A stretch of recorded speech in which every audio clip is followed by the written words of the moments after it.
दोस्तों नमस्कार, मेरा नाम शिवम चतुर्वेदी और आप सब लोग हिंद वॉइस चैनल देख रहे हैं। दोस्तों एक पुरानी कहावत कही गई है कि जब जुल्म और अत्याचार हद से ज़्यादा बढ़ जाता है, कोई हद से ज़्यादा जुल्म और अत्याचार करना शुरू कर देता है तो उसके अपने ही उसके खिलाफ़ खड़ा होना शुरू कर देते हैं। ऐसा ही कुछ देखने के लिए मिल रहा है दोस्तों उत्तर प्रदेश के अंदर, जहाँ पे योगी आदित्यनाथ के जो मंत्री हैं, जो विधायक हैं, उनके खिलाफ़ ही बगावत करने के लिए शुरू हो गए हैं। उत्तर प्रदेश में दोस्तों लॉ एंड ऑर्डर की और कानून व्यवस्था की क्या हाल है, उसको मैं आप सब लोग के सामने लगातार कई वीडियो के माध्यम से रख रहा हूँ कि किस तरह से वहाँ पे अपराध जगत पूरी तरीके से फल और फूल रहा है। और असली जंगल राज किसे कहते हैं, अगर उसे देखना है, आपको जानना है, तो उत्तर प्रदेश को तत्कालीन रूप में देख सकते हैं। असली जंगल राज की परिभाषा आपको उत्तर प्रदेश से मिल जाएगी दोस्तों। तो हो क्या रहा है दोस्तों, वहाँ के जो कुछ विधायक हैं, अब इतना ज़्यादा भ्रष्टाचार और जुल्म सितम बढ़ने के बाद वहाँ के विधायक भी अब उत्तर प्रदेश के सरकार के खिलाफ़, योगी आदित्यनाथ के खिलाफ़ बागी तेवर दिखाना शुरू कर दिए हैं। दोस्तों अगर मैं बात करूं गोरखपुर की, गोरखपुर के सदर से विधायक हैं डॉक्टर राधा मोहन दास, जो कि सरकार की कार्यप्रणाली पर सवाल उठा रहे हैं। दोस्तों अगर मैं बात करूं सीतापुर से विधायक राजेश राठौर की, वो भी सरकार के ऊपर गंभीर आरोप लगा रहे हैं, उसके ऊपर सवाल उठा रहे हैं। दोस्तों मैं बात करूं देवमणि द्विवेदी की, तो वो भी सरकार के ऊपर एक जाति विशेष को प्रोटेक्ट करने और दूसरी जाति को नीचा दिखाने का, उसके ऊपर आत्मघाती हमले कराने का आरोप लगा रहे हैं। इतना संगीन आरोप। अगर दोस्तों मैं बात करूं हरदोई के गोपामऊ विधायक श्याम प्रसाद की, तो वो सरकार के ऊपर भ्रष्टाचार के आरोप लगा रहे हैं।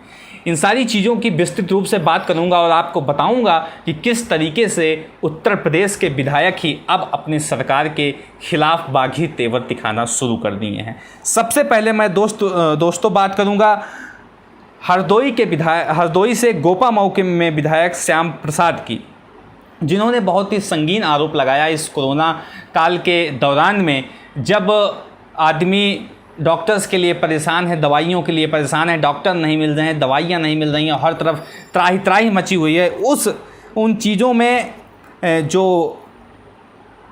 हरदोई से सांसद हैं और गोपामऊ से के जो विधायक हैं श्याम प्रसाद, ये दोनों लोग अपनी जो इनकी निधि होती है, सांसद निधि और विधायक निधि, इन दोनों निधियों से 25-25 लाख रुपए का अनुदान दिया था राजकोष में।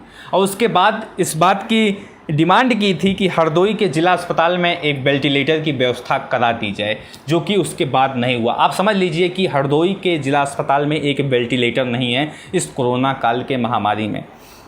तो उन्होंने आरोप लगाया, श्याम प्रसाद ने एक फेसबुक पोस्ट लिखते हुए और ट्वीट करते हुए आरोप लगाया कि जो हम लोगों ने पैसे दिए थे अपने विधायक कोष से और सांसद कोष से, वो पैसे कहाँ गए? वो पैसे क्या केवल कमीशन खोरी में चले गए? क्या वो केवल भ्रष्टाचार में चले गए? ऐसे संगीन आरोप उन्होंने सरकार के ऊपर लगाया।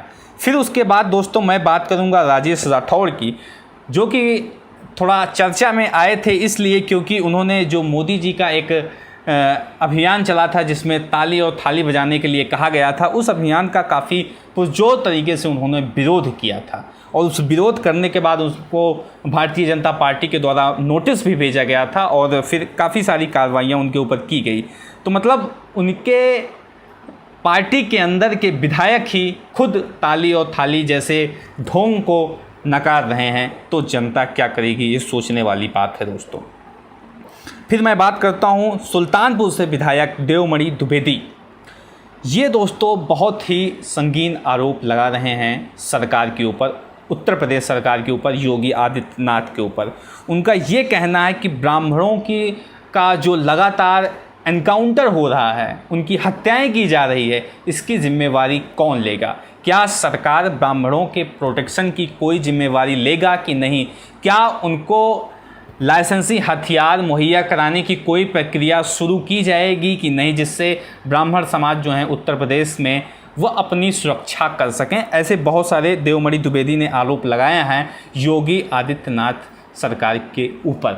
अब इसमें है क्या दोस्तों, मैं आपको बता दूं कि पिछले 2-3 साल का जब रिकॉर्ड आप उत्तर प्रदेश में एनकाउंटर्स का खंगालेंगे, उसमें बहुत बड़ी तादाद आपको ब्राह्मणों की मिलेगी। ब्राह्मणों का फेक एनकाउंटर किया जा रहा है। ऐसे बहुत सारे चर्चित बयान और चर्चित रिपोर्ट्स आपको सार्वजनिक रूप से मिल जाएंगी। और पता होगा कि चाहे वो कमलेश तिवारी का मैटर हो, चाहे वो 1-2 और लोगों को मैटर हो जिनको फेक एनकाउंटर के नाम पे ऐसे मार दिया गया था, और कमलेश तिवारी जिसका चर्चित हत्या पूरे उत्तर प्रदेश की राजनीति को झकझोर दी थी और योगी आदित्यनाथ के ऊपर एक धब्बा छोड़ गई थी। तो ये सारी चीज़ें को देखते हुए देवमणि द्विवेदी ने ये आरोप लगाया है योगी सरकार के ऊपर कि वो ब्राह्मणों को सुरक्षा मुहैया कराने में नाकाम साबित हुई है, और योगी सरकार के अंतर्गत ब्राह्मणों के ऊपर अत्याचार हुए हैं, उनके ऊपर हमले हुए हैं, उनकी जानें गई हैं, और एनकाउंटर में भी सबसे ज़्यादा अगर किसी की जान गई है तो वो ब्राह्मण ही थे दोस्तों। फिर दोस्तों हाल की ही बात है, मैं बात कर लेता हूँ गोरखपुर से विधायक जो हैं डॉक्टर राधा मोहन दास।